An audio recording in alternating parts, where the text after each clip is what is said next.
Sebelum video ini dimulai, klik tombol subscribe agar channel ini cepat berkembang.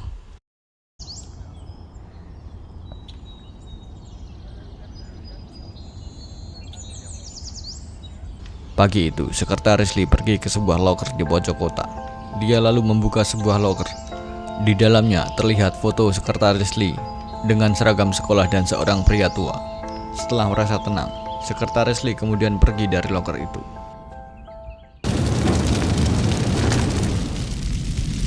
Sementara itu, sebuah kobaran api terlihat menyala di dalam sebuah dungeon.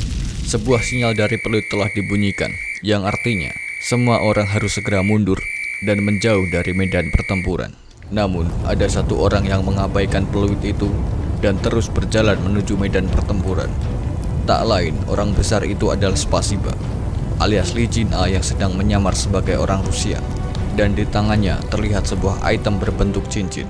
Sebelumnya, Kim Woo-jin dan Lee Jin-a telah membuat sebuah rencana. Kim Woo-jin lalu berkata, "Kenapa? Apa kau takut badanmu gosong, meskipun kau punya tubuh abadi?" Lee Jin-a lalu menjawab, "Bukan begitu, aku tak takut. Apakah rencana ini mungkin berhasil?" Kim Woo-jin lalu berkata, "Kau hanya perlu menahan dia selama 5 detik. Dengan begitu, aku bisa membuat pergerakan, dan akan aku urus sisanya. Ambillah benda ini." Kemudian, Lee Jin-a mendapat sebuah item bernama cincin Lancelot. Dia lalu berkata, "Cincin emas apa ini?"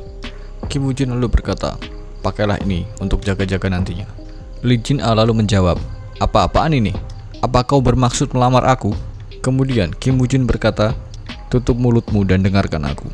Cincin itu berasal dari seorang satria bernama Lancelot, dan benda itu akan menjaga pemiliknya dari segala macam keburukan, walaupun tidak akan kebal dari kobaran api." Lee Jin-a lalu berkata, "Hah, bukankah benda ini sama saja tak berguna jika tak bisa menahan kobaran api?"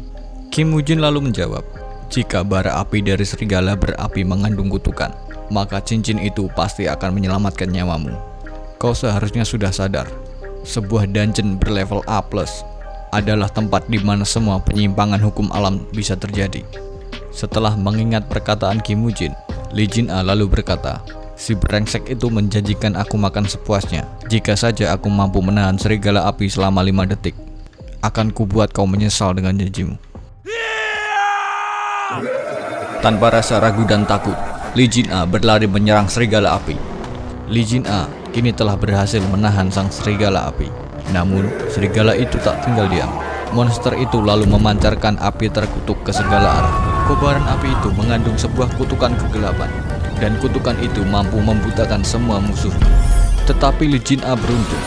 Cincin Lancelot mampu melindunginya dari bara api terkutuk itu. Sembari menguji serigala api, Lee Jin-a lalu berkata, "Aku akan menahan serigala bodoh ini dan akan menguras seluruh dompet dari si brengsek Kim Woo-jin." Sementara kobaran api dari serigala itu ditahan oleh Lee Jin-a, Kim Woo-jin mulai menjalankan rencananya. Dari inventory miliknya, Kim Woo-jin mengeluarkan sebuah tombak. Tombak itu berasal dari sebuah skill bernama senjata darah. Sembari membawa tombak darah, Kim Woo-jin berlari menerjang menuju serigala api. Dengan Lee Jin-a yang terus mengunci lehernya, monster itu tak lagi bisa berkutik. Sementara itu, Oh Sai-chan sedang membaca sebuah koran. Diberitakan, pemerintah Jepang telah menyetujui permintaan Guild Messiah untuk menyerbu sebuah dungeon. Oh Sai-chan lalu berkata, para bajingan dari Guild Messiah telah mendapatkan dungeon berlevel A+, yang sekarang dianggap sebagai harta nasional negara Jepang. Itu artinya mereka telah mendapatkan kelemahan dari pemerintah negara Jepang. Sejak kemunculan Isaac Ivanov, pergerakan Guild Messiah menjadi lebih agresif. Kemungkinan mereka tak hanya mencengkeram Jepang, melainkan juga Amerika dan Cina. Sesaat kemudian, Sekretaris Lee telah sampai di kantor. Si botak Oh Sai-chan langsung menyambutnya. Namun, Oh Sai-chan sadar akan sesuatu. Sepatu Sekretaris Lee penuh dengan tanah dan rumput. Sekretaris Lee kemudian berkata, "Aku akan segera memberikan laporan yang kau minta kemarin. Tunggulah sebentar." Sembari melihat kalender, Oh Sai-chan lalu berkata, "Santai saja, sekarang belum masuk jam kerja." Oh Sai-chan pun sadar, hari ini adalah hari ulang tahun Sekretaris Lee. Artinya, Sekretaris Lee pasti telah pergi ke tempat yang sangat penting baginya. "Sekretaris Lee, sekarang adalah hari ulang tahunmu. Bagaimana jika kita nanti makan daging steak?" Namun, Sekretaris Lee malah skeptis. Dia lalu berkata, "Kau akan mentraktir aku, Bang? Kau dapat kupon makan gratis atau apa?"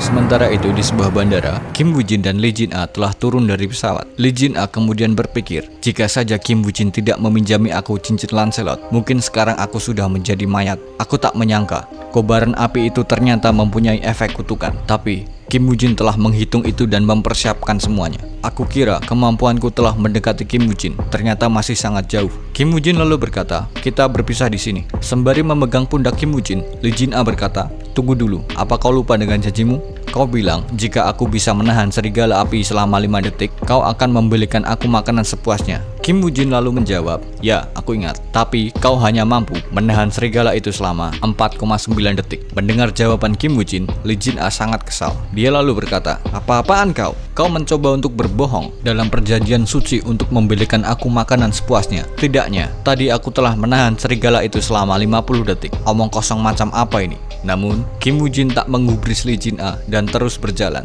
Di sisi lain, Lee Jin-ah masih sangat kesal dan marah karena merasa ditipu. Esok harinya, Kim Woo-jin telah sampai di kantor Park Yong-wan. Park Yong-wan lalu berkata, orang bernama Isaac Ivanov ini memang hebat. Awalnya, aku pikir dia ini cuma bajingan kecil yang mencoba untuk membuat kekacauan. Sesaat kemudian, sekretaris Kim datang dan membawa sebuah berita penting. Kim Woo-jin lalu berkata, kau telah kedatangan tamu. Aku akan pergi dulu. Park Yong-wan pun berkata, tidak masalah, laporkan saja temuanmu, Sekretaris Kim. Sekretaris Kim lalu berkata, seseorang bernama Johan George, orang yang kita ajak untuk bergabung ke Guild Phoenix, malah bergabung dengan Guild Messiah. Mendengar laporan itu, Kim Woo-jin lalu berpikir, sepertinya Messiah telah berada satu langkah di depan kami. Itu pasti karena perkembangan Johan George di tanah Eropa. Seingatku, dia tak bergabung dengan Messiah seawal ini. Sepertinya, kematian Suzuki Eiichi telah mempercepat lajunya rangkaian peristiwa.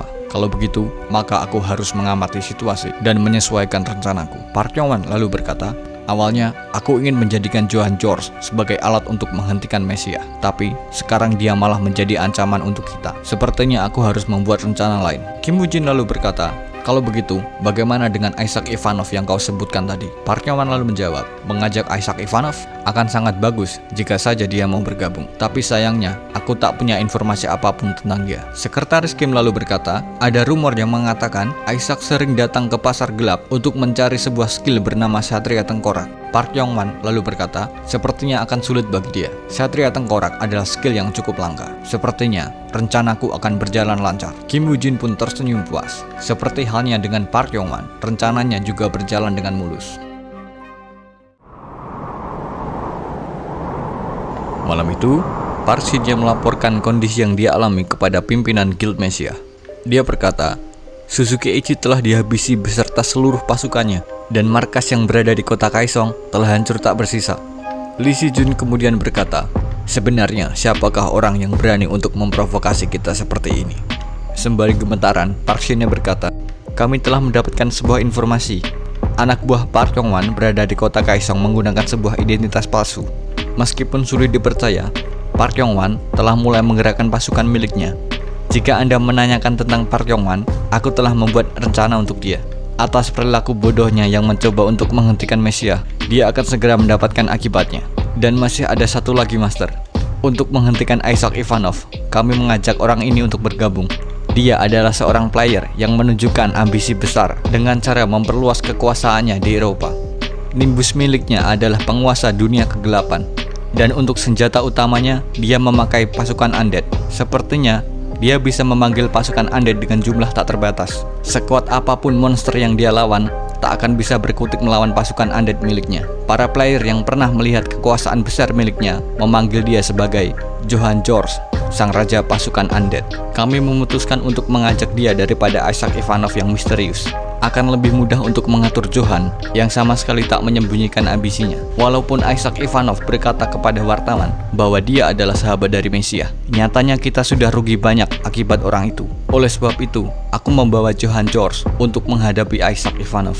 Park Shin-hye langsung ketakutan ketika Lee Si-jun memegangi pundaknya. Lee Si-jun lalu berkata, kau memang benar. Semakin besar ambisi manusia, maka akan semakin mudah untuk mengatur mereka. Johan George, sang raja undead, aku suka namanya. Aku akan memberikanmu satu kesempatan lagi. Mendengar itu, Park Shin-hye merasa lega. Namun, perasaan gelisah juga menyelimuti dirinya. Sementara itu, Park Yong-wan baru saja selesai melakukan negosiasi dengan Guild Frontier.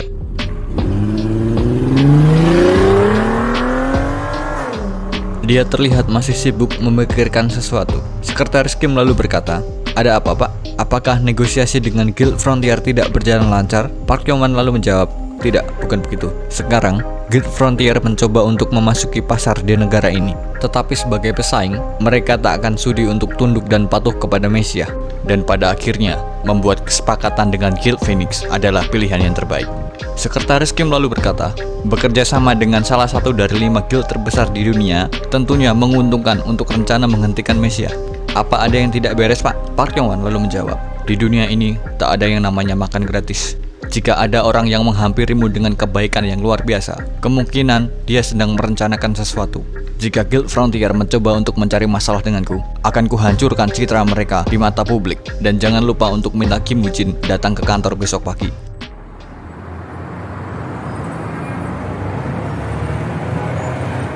Keesokan harinya, Kim Woo-jin telah sampai di kantor Guild Phoenix. Dia lalu berkata, "Jadi, mulai sekarang aku harus bekerja dengan Guild Frontier?" Park Yong-wan lalu menjawab, "Kau tak perlu bekerja sepenuhnya dengan mereka. Kau hanya perlu menerima perlindungan dari mereka, lalu meningkatkan levelmu dengan aman.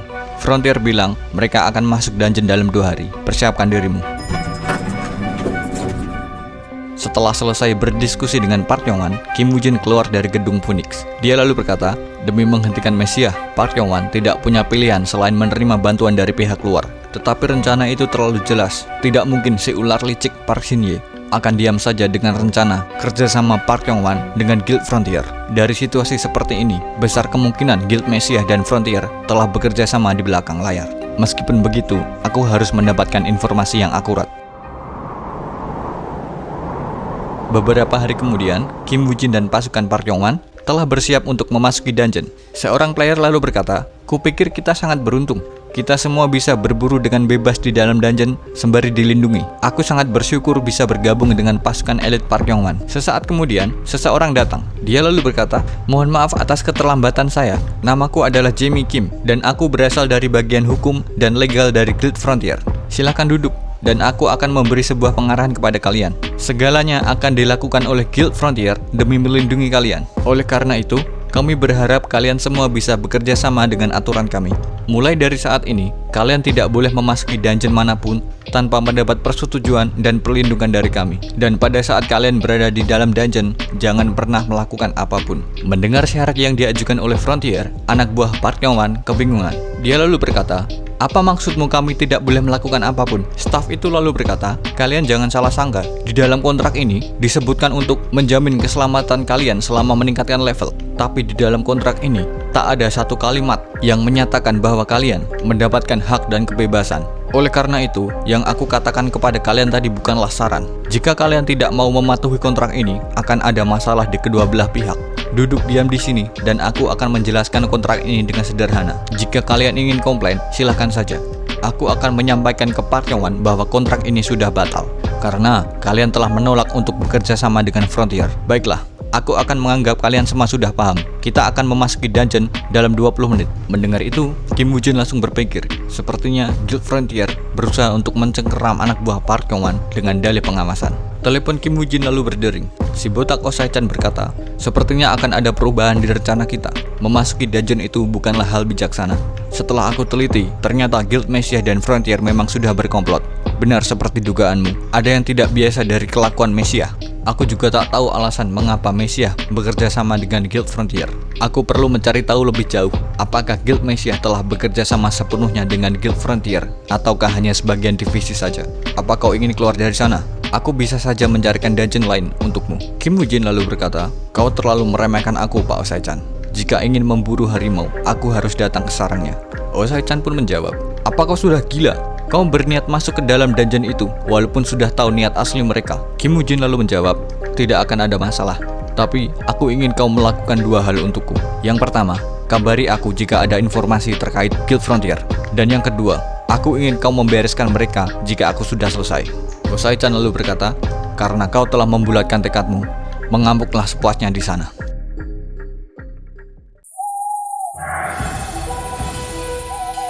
Tak lama setelah pasukan Phoenix memasuki dungeon, level mereka terus meningkat hanya dengan duduk santai. Seorang player lalu berkata, "Apa kau naik level lagi? Aku sudah naik 2 kali. Si jenggot lalu menjawab, "Aku bahkan sudah naik 3 kali.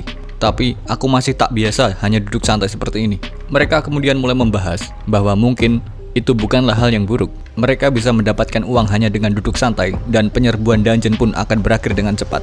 Kabarnya, Park Yong-wan sedang bersiap untuk menyerbu dungeon berlantai 6. Jika memang seperti itu, mungkin Park Yong-wan akan membawa mereka ke dungeon itu. Meskipun belum ada pernyataan resmi mengenai hal itu, tapi kabarnya perekrutan sudah dimulai. Kim Woo-jin lalu berpikir, sepertinya penyerbuan yang dibantu oleh Guild Frontier ditujukan untuk mempermudah Park Yong-wan, karena akan semakin mudah untuk menghabisi Park Yong-wan jika dia berada di dalam dungeon. Tak lama berselang, sebuah pesan menyatakan bahwa penyerbuan dungeon itu telah selesai.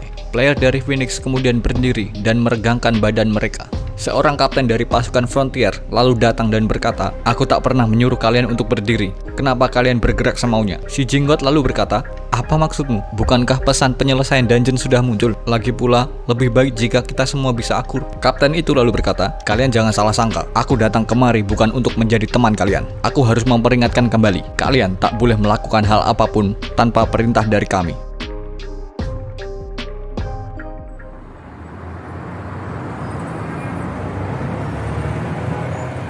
Di kantornya, Osai-chan sedang menghubungi seseorang. Dia lalu berkata, "Kau pasti sangat kesal di sana karena kau dilarang untuk melakukan hal apapun. Tapi Park Yong-wan memanglah hebat. Frontier tak bisa bermain-main karena dia memang sangat waspada. Walaupun urusan dengan Frontier akan segera berakhir, dia pasti sudah tak sabar." Park Yong-wan mengeluarkan pernyataan press lebih cepat daripada yang kukira. Kim Woo-jin lalu berkata, "Kau benar. Sangat penting bagi Park Yong-wan untuk memperkuat pondasinya. Dan sekarang dia tak lagi punya pilihan lain." Osai-chan lalu berkata, "Tepat sekali.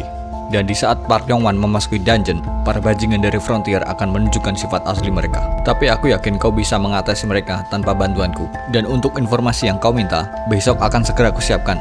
Dan banyak sekali informasi menarik di sana." Namun esok harinya, malah Sekretaris Lee yang bertemu dengan Kim Woo-jin. Kim Woo-jin lalu berkata, "Bukankah Osai-chan yang bilang dia akan datang kemari?" Sekretaris Lee pun menjawab, "Lama tak jumpa, Tuan Kim Woo-jin." Sehari sebelumnya, Osai-chan berkata, "Apakah aku perlu menemui Kim Woo-jin secara langsung? Kau ingin bilang sesuatu, Sekretaris Lee?" Kemudian Sekretaris Lee berkata, "Untuk besok, aku bisa menggantikanmu bertemu Kim Woo-jin. Ada hal penting yang harus aku sampaikan kepadanya. Maaf karena Pak Osai-chan tidak bisa datang. Dia ada urusan dan harus pergi sebelum sempat datang kemari. Tapi itu tidak akan berdampak di rencana bisnis kita." Lalu, Sekretaris Lee memberikan sebuah dokumen. Kim Woo-jin lalu membaca data dan informasi dari dokumen itu. Kim Woo-jin cukup terkejut dengan informasi yang ada di dalamnya. Dia lalu berpikir, tak hanya ada informasi tentang anggota utama Messiah, tapi juga informasi tentang guild mana saja yang berhubungan dengan mereka. Sekretaris Lee lalu berkata, "Dari informan kami, Messiah tak hanya berkomplot dengan Frontier, namun juga seluruh guild 5 besar di dunia. Pertama, kita perlu memotong tangan dan kaki dari Messiah." Kim Woo-jin lalu berkata, "Apa kau menyarankan untuk mulai dari memotong cabang mereka?" Sekretaris Lee lalu menjawab, "Ya, kau benar. Dengan cara itu, akhirnya kita akan bisa melihat secercah cahaya. Dan untuk yang tadi, seharusnya ini cukup." Sekretaris Lee lalu memberikan sebuah amplop kepada Kim Woo-jin. Setelah membaca informasi dari amplop itu, Kim Woo-jin semakin terkejut. Sekretaris Lee lalu berkata, "Informasi yang ada di dokumen itu tak ternilai harganya. Dokumen itu berisi tentang daftar item yang dipakai oleh Guild Messiah, serta daftar nama mata-mata yang mereka sebar di dalam 5 guild terbesar di dunia, beserta daftar item legendaris yang mereka pakai." Kim Woo-jin lalu berkata, "Kau benar. Dokumen ini sudah lebih cukup untuk pembayaran." Di dalam dokumen itu, Kim Woo-jin melihat seorang pria bernama Sam Oliver, dan item yang dia miliki adalah tombak Percival. Kim Woo-jin lalu berpikir, bukankah dia adalah keparat yang kemarin mengawasi aku? Aku sudah pernah mendengar namanya, tapi aku tidak mengira dia memiliki tombak Percival.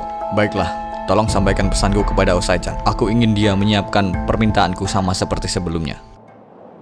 Di suatu malam di sebuah camp dungeon, Sam Oliver sedang berbicara dengan temannya. Orang berjenggot itu berkata, "Berapa banyak yang kita perlu habisi untuk hari ini?" "Hei Sam, kenapa kau malah bengong?"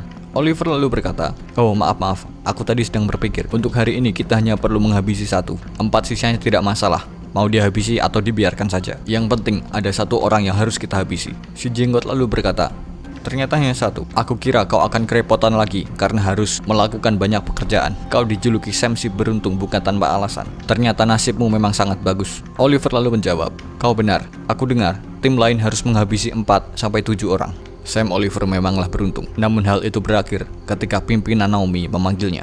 Naomi lalu berkata, "Apa kau sudah merawat tombak Percival dengan benar?" Pria bernama Kim Woo-jin orang yang kemarin kau awasi. Dia adalah prioritas tertinggi saat ini. Orang itu mampu selamat dari berbagai percobaan pembunuhan dari guild lain. Oliver lalu berpikir, apapun yang terjadi, aku harus berhasil. Setelah semua hal yang aku lalui, aku tak bisa membiarkan tombak ini ditarik lagi dariku. Beberapa hari kemudian, pasukan dari Guild Phoenix dan Frontier telah memasuki dungeon. Sebuah pesan menyatakan bahwa player harus bertahan hidup selama 4 hari untuk bisa maju ke lantai selanjutnya. Oliver lalu berkata, sialan, kenapa malah misi bertahan hidup yang muncul? Jika bajingan itu menyadari ada sesuatu yang salah, dia pasti langsung melarikan diri. Jika itu terjadi, maka aku harus mengejarnya selama 4 hari. Dan jika dia berhasil masuk ke lantai 2, bajingan ini akan semakin merepotkan kami. Kim Woo-jin segera menyadari keadaan di sekitarnya. Dia lalu berpikir, sepertinya mereka langsung mulai dari lantai pertama. Jika begitu, maka juga sudah saatnya aku mulai bergerak. Pasukan Frontier kini mulai berdiskusi untuk melakukan rencana mereka. Sam Oliver lalu berkata, apakah kita perlu memisahkan dia dulu dari timnya? Bukankah lebih cepat kalau langsung dihabisi saja? Memisahkan dia lalu menyamarkan sebagai kecelakaan akan lebih merepotkan bagi kita. Di saat Frontier masih sibuk berdiskusi, Kim Woo-jin tiba-tiba berjalan dan bergegas pergi dari tempat itu. Sebelum pergi, Kim Woo-jin melihat mereka dengan tatapan seolah menghina.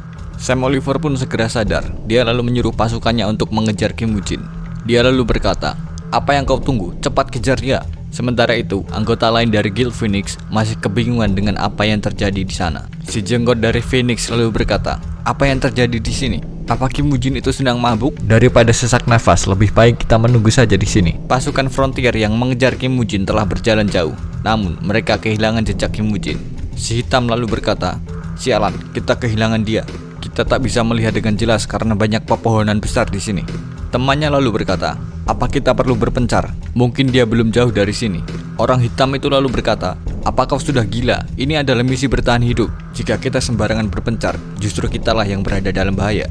Lebih baik kita kembali dan bertanya dulu kepada Sam, apakah mungkin bajingan itu sadar dengan rencana kita lalu memutuskan untuk kabur. Sementara itu, ternyata Kim Woo-jin memantau pergerakan Guild Frontier dari atas pohon. Dari dalam inventorinya, Kim Woo-jin mengambil sebuah cincin. Sejak lama aku belum sempat mencoba cincin ini karena penjagaan yang ketat dari Frontier. Tapi sekarang, akhirnya aku bisa melakukan percobaan. Sebuah drop item yang berasal dari dungeon berlevel A+. Setelah mengalahkan serigala api, aku mendapatkan sebuah item bernama Cincin Plus Ultra. Item yang mampu meningkatkan kekuatan penggunanya 1 level di atas level maksimalnya. Dan itu adalah sebuah item yang sangat langka.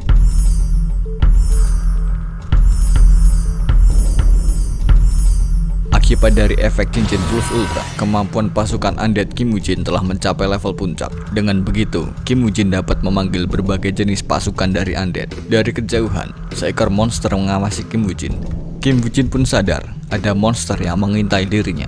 Dia lalu berkata, pas sekali, sekarang saatnya aku menambah jumlah pasukanku. Di tempat lain, Frontier sedang berdiskusi tentang rencana mereka. Si jenggot lalu berkata, hey Sam, apakah mungkin rencana kita telah bocor? Ataukah mungkin ada pengkhianat di antara kita? Karena hanya itulah kemungkinan yang bisa terjadi. Sam Oliver lalu menjawab, jika rencana kita memang bocor, dia pasti akan meminta bantuan, bukannya malah lari. Atau mungkin dia malah tak akan berani datang kemari. Si hitam lalu berkata, sekarang apa yang harus kita lakukan? Kita tak bisa hanya menunggunya di sini. Sam Oliver lalu menjawab, santai saja dulu, karena kita semua sudah berkumpul di sini. Mari gunakan situasi yang ada. Sekarang adalah misi bertahan hidup. Kita tak perlu bekerja keras untuk membasmi para monster. Kita hanya perlu mencari dia secara diam-diam. Sayangnya aku harus membunuh 4 sisanya. Aku tak punya pilihan lain selain membunuh mereka sebelum situasi di sini semakin merepotkan. Saatnya pergi dari tempat ini sebelum para monster mencium aroma darah. Sembari mencari Kim Woo-jin, Sam Oliver berpikir berdasarkan dari informasi Naomi, Kim Woo-jin bukanlah lawan yang mudah. Tapi tetap saja, sekeras apapun aku berpikir, aku masih tak bisa paham dengan keadaan saat ini. Di perjalanan mereka, Sam Oliver dan temannya melihat adanya mayat monster. Hal itu berarti, dalam pelarian, Kim Woo-jin telah memburu banyak monster. Tiba-tiba, sebuah ledakan besar terjadi di dekat pasukan Frontier. Sam Oliver pun selamat dari ledakan itu. Dia lalu berkata, ternyata memang benar. Kitalah yang sedang diburu. Kita telah masuk dalam perangkap. Bersiaplah dengan adanya serangan lanjutan. Namun, si jenggot terkena ledakan. Dia lalu berkata, sialan, Sam, tanganku terluka. cepat sembuhkan aku. Situasi kini sudah berubah. Sesosok undead telah siap menebas si jenggot. Undead itu kemudian menebas si jenggot yang sedang terluka dan tak berdaya. Melihat itu, si hitam semakin panik. Dia lalu berkata, "Sialan, Sam, lakukan sesuatu. Aku tak bisa melihat apapun karena debu ini." Belum selesai orang itu berbicara, sebuah anak panah melesat dan menembus tubuhnya. Sam Oliver semakin terkejut. Dia lalu berkata, "Sialan, jika seperti ini, kami semua akan mati tanpa bisa melakukan perlawanan." Lalu, Sam Oliver menancapkan tombaknya ke tanah dan mengaktifkan kemampuan benteng angin. Seketika, debu yang menyelimuti area itu langsung tersapu. Namun tiba-tiba, dari belakang ada undead yang siap menebasnya. Sam Oliver berusaha dengan keras agar dia bisa selamat dari serangan itu. Tetapi, sekarang tombaknya telah terbelah menjadi dua. Sam Oliver lalu berkata, "Sialan, aku tak pernah mengira harus memakai benda itu di tempat ini." Akhirnya, Sam Oliver menggunakan item legendarisnya, sang tombak Percival. Dulunya, tombak itu dimiliki oleh seorang kesatria meja bundar bernama Percival. Dan luka yang diakibatkan oleh serangan tombak itu tidak bisa disembuhkan dengan mudah. Dari balik pohon, Kim Woo Jin mengawasi kemampuan dan pergerakan Sam Oliver. Kemudian dia berpikir, "Aku telah mengenal karakteristik tombak Percival dengan baik setelah dulu menghadapi orang lain yang menggunakan tombak itu. Luka yang diakibatkan oleh serangan tombak itu tak bisa disembuhkan dalam rentang waktu tertentu." Meskipun begitu, Kim Woo Jin tak kehabisan akal. Sam Oliver segera menyadari ada sesuatu yang aneh. Para undead itu dengan serempak mundur dari medan pertempuran. Namun, undead dengan jenis lain datang menggantikan mereka di medan pertempuran. Sam Oliver pun tercengang. Di depannya, kini ada pasukan undead berbentuk hewan buas. Setelah melihat para undead hewan buas, Sam Oliver langsung waspada. Berbeda dengan undead biasa, undead hewan buas bergerak dengan sangat cepat. Bahkan dengan adanya tombak Percival di tangannya, Sam Oliver tak mampu berbuat banyak untuk melawan gerakan undead itu. Sam Oliver kemudian berkata, "Jika sudah begini, aku tidak punya pilihan selain menunggu para undead itu menyerang aku. Setidaknya jika mereka sudah masuk ke dalam jangkauanku, hanya dengan satu serangan dari tombak Percival, pastinya sudah cukup." Benar saja, kemudian undead itu berlari menyerang ke arah Sam Oliver. Sadar dengan itu, Sam Oliver tidak tinggal diam. Kini, undead itu berhadapan dengan Sam Oliver yang sudah siap menghujamkan tombaknya. Setelah semakin dekat dan masuk ke dalam jangkauannya, Sam Oliver kemudian menusuk undead itu dengan tombak Percival. Namun tiba-tiba undead itu berhenti bergerak. Hanya dengan gerakan sederhana, serangan dari tombak Percival yang legendaris bisa dihindari dengan mudah. Sam Oliver begitu terkejut ketika melihat gerakan dari undead itu. Dia tak pernah menyangka bahwa seonggok undead bisa menghindari serangan dari tombak Percival yang legendaris. Kini undead itu dalam keadaan bersiaga, sementara Sam Oliver telah kehilangan pertahanannya. Undead hewan buas itu kemudian maju menerjang, lalu menggigit lengan Sam Oliver yang tadinya sedang memegang tombak Percival. Dari kejauhan, Kim Woo Jin mengawasi pertarungan itu. Ternyata, undead hewan buas yang dari tadi menghajar Sam Oliver dikendalikan oleh Kim Woo Jin dengan menggunakan topeng Grim Reaper. Meskipun memiliki cakar dan taring yang tajam, undead tipe hewan buas tetaplah tidak lebih kuat dari undead tipe manusia. Undead bertipe manusia mampu berjalan dengan dua kaki, dan kedua tangannya mampu menggunakan berbagai macam senjata, seperti kapak, pedang, bahkan sebuah panah. Dan itu adalah hal yang tidak akan bisa dilakukan oleh undead bertipe hewan buas. Namun sebaliknya, karena struktur tulang yang dimiliki oleh undead bertipe manusia, kecepatan berlari mereka tidak bisa dibandingkan dengan undead hewan buas yang berjalan dengan 4 kaki. Setelah tombak Percival lepas dari tangannya, Sam Oliver tak lagi berdaya melawan undead hewan buas. Sembari menahan sakit, Sam Oliver berkata, "Aku tak boleh mati di tempat ini, meskipun aku harus kehilangan tanganku. Jika aku mampu meraih tombak Percival, maka aku akan memiliki kesempatan." Namun, nyatanya tombak itu malah diambil oleh Kim Woo Jin. Kim Woo Jin lalu berkata, "Tombak Percival memanglah item legendaris dengan kekuatan yang luar biasa. Tapi jika dipakai oleh orang yang bodoh, maka tombak ini tidak berbeda dari seonggok sampah. Aku tak tahu alasanmu mengincarku. Tapi karena sudah seperti ini, bukankah artinya pembicaraan kita sudah tak ada gunanya?" Sam Oliver sangat panik dan tidak berdaya. Dia lalu berkata, "Tunggu dulu, aku hanya mematuhi perintah. Aku tak punya pilihan lain. Jika kau mengampuni nyawaku, aku akan bekerja sama dan akan memberitahu semua informasi yang aku ketahui. Jika kau membunuh aku, kau akan menjadi musuh dari Guild Frontier. Kau pikir bisa menghadapi Guild Frontier sendirian?" Namun, Kim Woo Jin tetap diam dan tidak bergeming. Beberapa hari kemudian, terjadi kehebohan di kantor cabang Guild Frontier. Sembari tergesa-gesa, Jamie Kim berkata, Pimpinan Naomi, kita punya masalah besar. Ada hal penting yang harus segera Anda lihat. Agen kita yang tadinya melindungi gerbang dungeon telah dihabisi. Kemudian, Naomi Spell melihat sebuah rekaman video CCTV yang ada di sekitar gerbang itu. Naomi sangat terkejut. Orang yang menghabisi para penjaga gerbang itu tak lain adalah Sam Oliver, orang yang dia suruh untuk menghabisi Kim Woo-jin dan para anggota lain dari Guild Phoenix. Naomi Spell lalu berkata, apa yang sebenarnya terjadi di sana? Apa itu karena aku terlalu keras kepada Sam Oliver?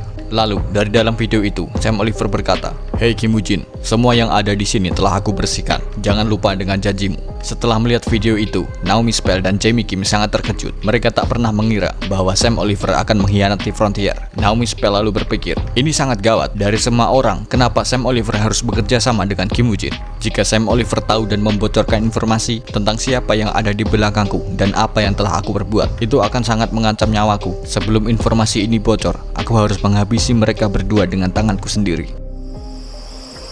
Di dalam sebuah mobil di parkiran, Lee Jin-ah sedang berbincang dengan seseorang.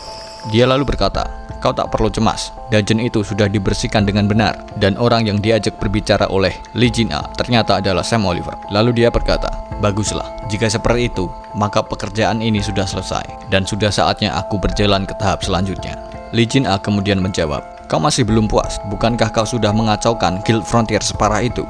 Dan juga akan lebih baik jika kau sembunyi untuk sementara." Kim Woo-jin kemudian muncul.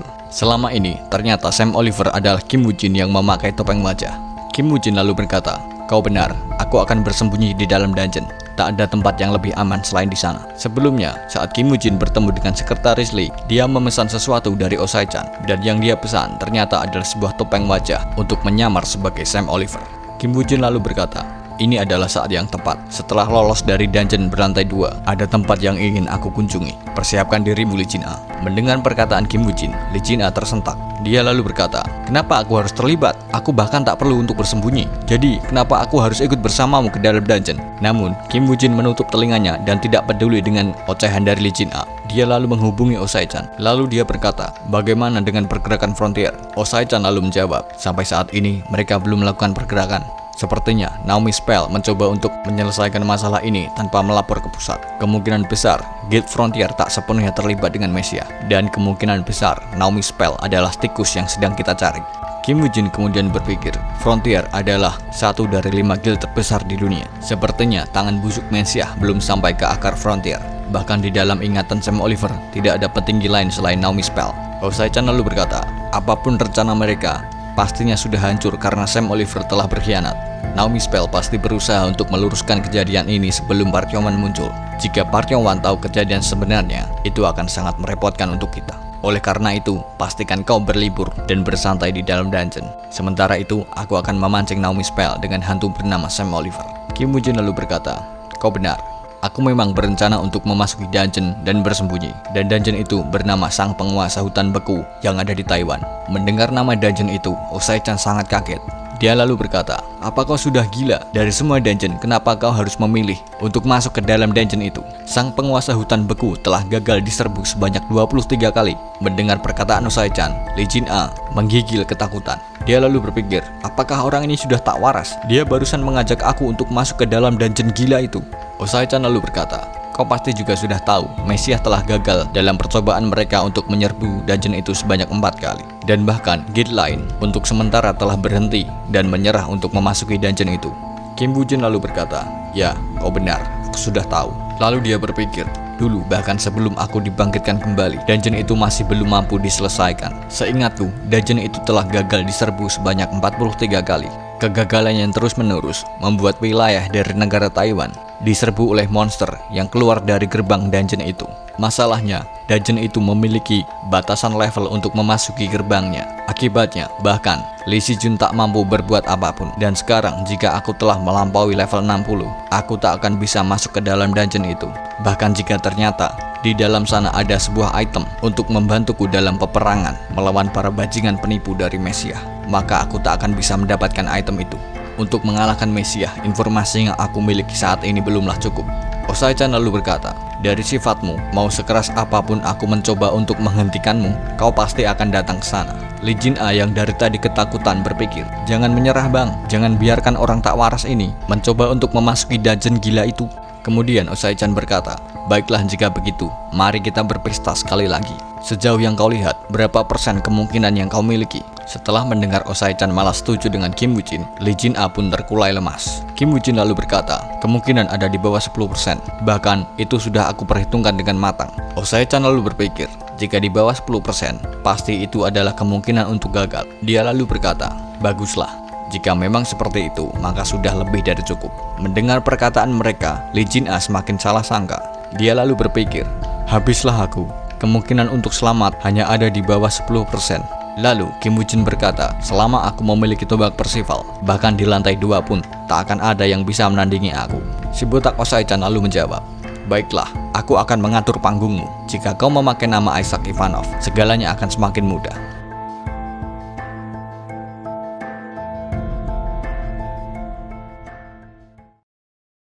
Dan itulah tadi episode pertama dari season kedua, memakai suara asli seperti yang Anda semua minta. Terima kasih telah menonton video ini. Sampai jumpa di video selanjutnya. Bye.